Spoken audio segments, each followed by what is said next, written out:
Сабактын темасы акча массасы.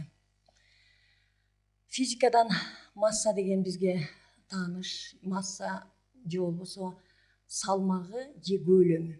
Демек акча массасы бул жүгүртүүгө, мамлекеттин экономикасына жүгүртүүгө ташталган акчанын саны. Башкача айтканда ошол акчанын саны бул акча массасы болуп саналат экен. Акчанын эң негизги аткарган кызматынын бири бул жүгүртүү каражаты. Ушул жүгүртүү каражаты катары өзүнүн функциясын аткаруу үчүн экономикада канча акча болуш керек? Мына ушул көп экономисттердин эсептөө же болбосо көйгөйү болуп келгенин биз билебиз. Акча массасын экономисттер М тамгасы менен белгилешет. М тамгасы. Акча массасы ушул акчанын саны эмнеге көз каранды болуш керек? Эмнеге жараша, канча санда жүгүртүү каражаты карата жараша ташталыш керек?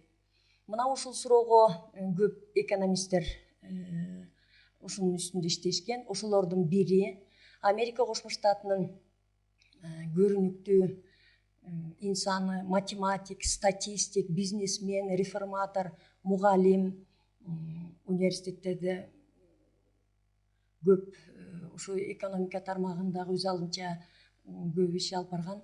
Бул Ирвинг Фишер болуп саналат.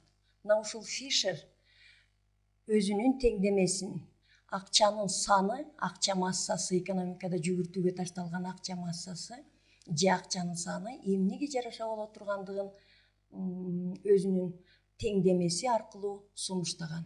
Фишердин теңдемесинде М көбөйтүлгөн В барабар Q көбөйтүлгөн P.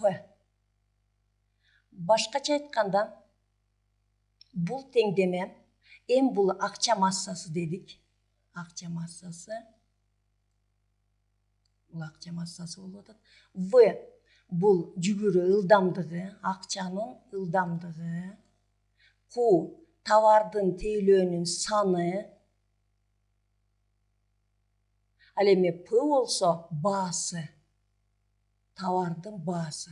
Мына ушул эки чоңдук, башкача айтканда М көбөйтүлгөн В барабар Q көбөйтүлгөн P-га деп атат. Башкача айтканда, акча массасы өндүрүлгөн товарлардын жана тейлөөнүн санын анын баасына көбөйткөндө келип чыккан санга түздөн түз көз каранды экен. Акча массасы, демек биз билгендей мурунку темаларда сөз кылдык, акча бул товарлар тейлөөнү сатып алууга жумшала турган төлөм каражаты экен. Демек товарлардын жана тейлөөнүн санына, анын баасына көбөйткөнгө гана көз каранды экен. Түздөн түз көз каранды. Башкача айтканда, канча ички дүң продукт өндүрүлсө, ошого жараша жана анын бааларына жараша гана акча жүгүртүүгө ташталыш керек экен. Ал эми ылдамдыгына тескери көз каранды болуп атат. Башкача айтканда, жөнөкөйрөөк бул формуланы бөлөкчөөрөөк жазсак, М барабар Q көбөйтүлгөн P бөлүнгөн V болуп атат. Бөлүнгөн V. Мына ушул товарлардын тейлөөнүн санын анын баасына көбөйтүп, акча жүгүртүүнүн ылдамдыгына бөлгөндө келип чыккан сан бул акча массасынын санын көргөзөт экен. Жүгүртүү ылдамдыгы. Демек акча кантип жүгүртөт, кантип колдон колго өтөрүн биз билип эле жүрөбүз. Мисалы, бир 10 сом маршруткага төлөсөк, ошол 10 сомду такси айдаган же маршрутка айдаган таксист ага тамеки алышы мүмкүн, же болбосо дагы бир нан алышы мүмкүн, же болбосо башка бирөөлөргө сдача берилет. Ошентип колдон колго белгилүү бир убакыттын ичинде, мейли бир күндүн ичинде, жок дегенде аз дегенде бир 15-20 кишинин колунан өтөт. ошол биздин берген 10 сомубуз. Демек канчалык жүгүрүү ылдамдыгы ошол акчабыздын жүгүрүү ылдамдыгы жогору болсо, акча массасы азыраак талап кылынат экен. Ал эми жүгүрүү ылдамдыгы төмөн болуп катылып турса, үйдө сандыкта турса, айрыкча үйдө турса, мына ошондо акча массасы аргасыз акча массасын көбөйтүүгө же болбосо көтөрүүгө аргасыз кылат экен мамлекетти. Мына ошон үчүн жүгүрүү ылдамдыгына тескери пропорциялаш болуп атканы.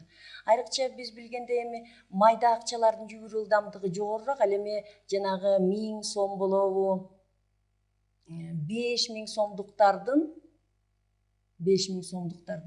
жүгүрүү ылдамдыгы майдараак акчаларга караганда, банкнота, купюраларга караганда булардын жүгүрүү ылдамдыгы жайыраак болот экен, колдон колго өтүүсү.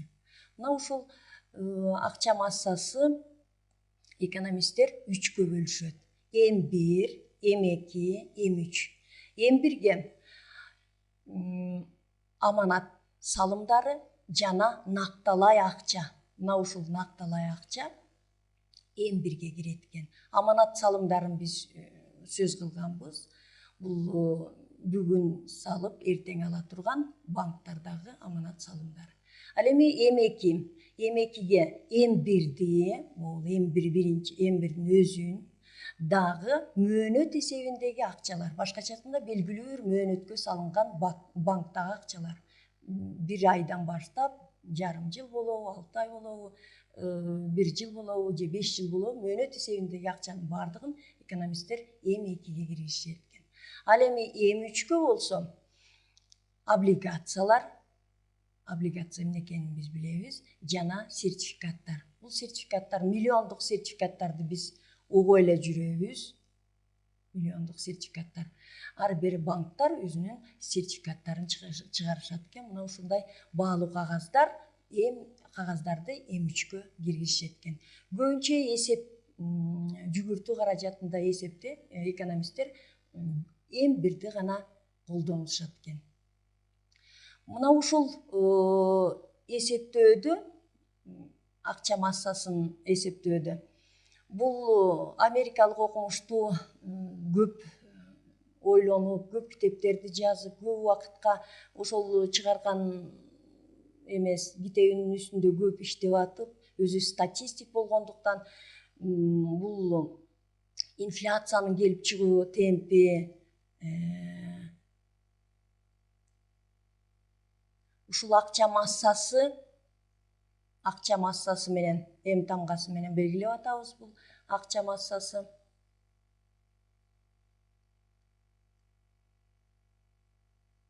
Акча массасы инфляцияга кандай көз каранды?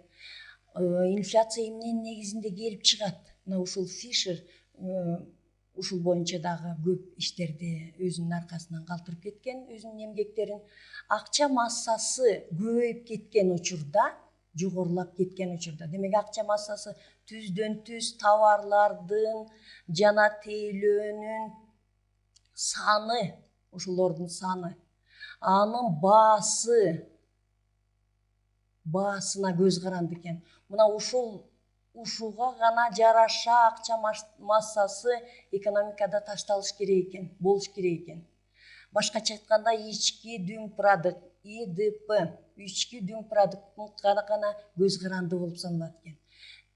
Эгерде андан ашыгыраак акча массасы ар кандай себептер менен биз көрүп атабыз, мына май айынан баштап 2012 жылы мугалимдердин бюджетте иштеген мекемелерде, ишканаларда иштеген эмгек акылар жогорулады. Мына ушунун натыйжасында бул товарлардын тейлөөнүн саны мурункудай эле калды. Ал эми эмгек акы көтөрүлүп атат. Эмгек акы биздики жогорулатылып атат. Пенсия, пособиялар көтөрүлүп атат. Мына ушулардын баардыгы эле келип акча массасынын жогорулашына алып келип атат. Акча массасы жогорулап атат. Ошонун негизинде инфляция келип чыгышы мүмкүн. Инфляциянын келип чыгышынын эң негизги себеби акча массасынын жогору болушу. Акча массасы көбөйүп кеткенде инфляция келип чыгат. Инфляция жөнүндө дагы сөз кылабыз кийинки сабактарда.